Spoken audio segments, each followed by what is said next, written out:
So we've learned that forces cause changes to an object's motion, but there are many different types of forces, and we need a way to organize them when we're studying a certain situation.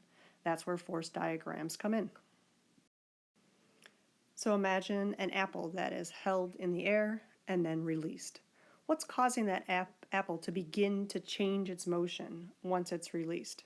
It must be some sort of force, right? Well, of course it is. We've all learned about gravity. Gravity is the force between the earth and an object that can cause that object to accelerate. Gravitational force is kind of a strange one in that you don't need contact between the earth and the apple in order for that gravity to take effect.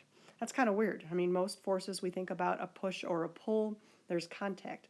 But gravity and other things like electricity and magnetism, these forces can act without there being actual contact. The gravitational force will be present anytime there is a mass, and the way that we will indicate that is to draw an arrow pointing downward that represents the force on that object. So the dot, the little black dot, represents the object itself. Don't get too fancy about it, just a dot. And then an arrow pointing downward represents the force.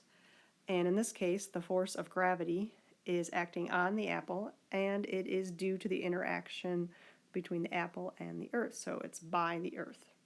Let's talk a little bit more about that notation. So forces should be labeled with these three aspects, an F for force, and then in a subscript, the type of force. So right now we have gravity, but we'll soon have things like friction or tension. The second thing is listed is what feels that force, which object we're focusing on. And then there should always be another object that is part of the interaction, which we will call the agent. We'll take a look at a few examples here. But before we get to those examples, let's take a closer look at the arrow itself. The arrow is called a vector, and its length matters. So, for instance, if we have these two arrows on the left here, and one has been labeled 5 newtons, newtons is our standard unit for force, then because the arrows have the same length, then they have the same magnitude or the same strength of the force. And so we could also label this one as 5 newtons. In the second picture, the second arrow looks to be about twice as long as the first one.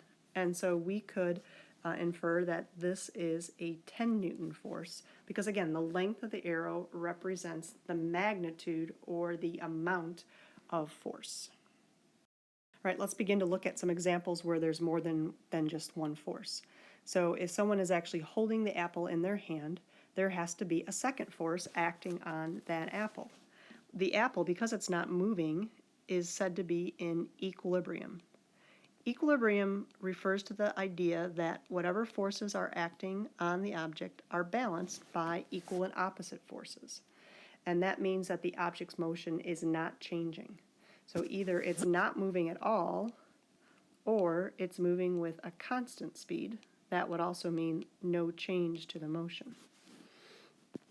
In this case, the force that's producing that state of equilibrium would be an applied force because someone is actively pushing up on the apple.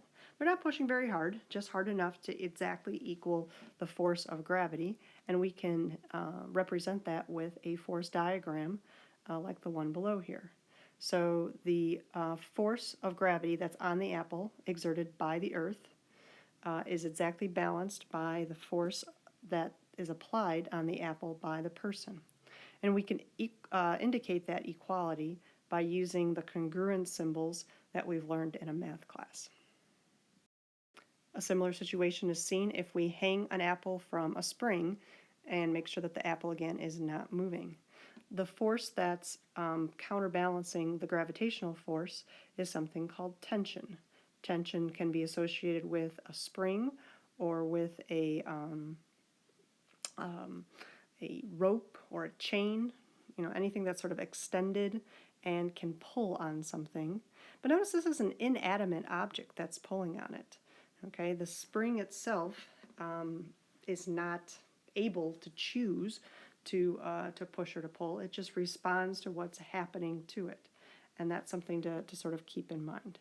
If we were going to create the force diagram for this situation, we would, there we go, we would have our gravitational force down, but then the tension force on the apple exerted by the spring would be up. And again, if we see that the apple is not moving, then we can infer that it is in equilibrium, and these two forces would have to be equal. If it was changing its motion, then one of these forces would be greater. Now with the spring, you can sort of almost see the force in action. We can see the stretch of the spring in response and how it pulls up on the object. Even an apple on a pillow, we can almost sort of imagine how the pillow is being deformed, and therefore it's that deformation causes that upward push. But what about an apple that's on a table? I mean, a table doesn't seem like it's changing at all. We call the force that the table exerts on the apple a normal force. Whenever two surfaces are in contact with each other, there's going to be a perpendicular force right at the surface. The table pushing on the apple, and actually the apple pushing down on the table if we were going to think about the table itself. More about that later when we talk about Newton's third law. But if I focus on the apple, we've got gravity that's on the apple by the earth, and then we have what we'll call the normal force on the apple exerted by the table. And again, if I look and I see the apple isn't moving, it's in equilibrium, and these two forces would have to be equal. All right, well, what if I'm pulling on the apple with a string that's been tied around it? Well, in that case, the two forces we just discussed, gravity and normal force, would still be applied to the apple.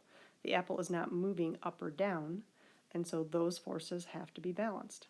But the fact that the string is pulling on it means that there is a tension force on the apple by that string.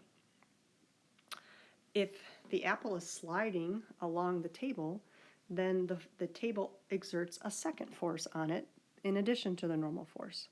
And you've probably guessed that, of course, is the frictional force. So friction is a force that is acting parallel to the table, but it always opposes the motion of the object. Now, if our object is moving at a constant speed, then again, these two forces would have to be equal to each other. No change to the motion would mean equal forces. Now, if the object does accelerate, if it is changing, then that's not the case, and we're going to get to that in just a second. Now, there are many, many, many different types of forces out there. The ones we've discussed are the ones we will mainly focus on in our class.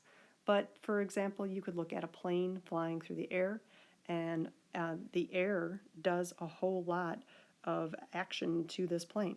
It actually produces the lift force that counteracts gravity and keeps the plane from moving up or down. The air also causes a drag on the plane, okay, which would slow it down if it weren't for the thrust, which is also actually caused by the air. Most people would think that thrust is caused by the engine, but the engine, that gas that's being pushed out, pushes backward on the air, and the air pushes forward on the plane. Again, something we'll talk about later with Newton's third law. But these are, again, forces that we can use to describe what's happening to this plane. Let's use this as a way of imagining a situation where the object is not in equilibrium. So the plane here is speeding up. Okay, that means it is not in equilibrium, and the forces must not be balanced. If it's speeding up, then there has to be a greater force forward than backward. And again, in this case, that means the thrust is greater than the drag. If the plane is instead slowing down, then the forward force must be smaller than the force that works against the plane's motion. So we must have backed off on the throttle, and the thrust is not as great.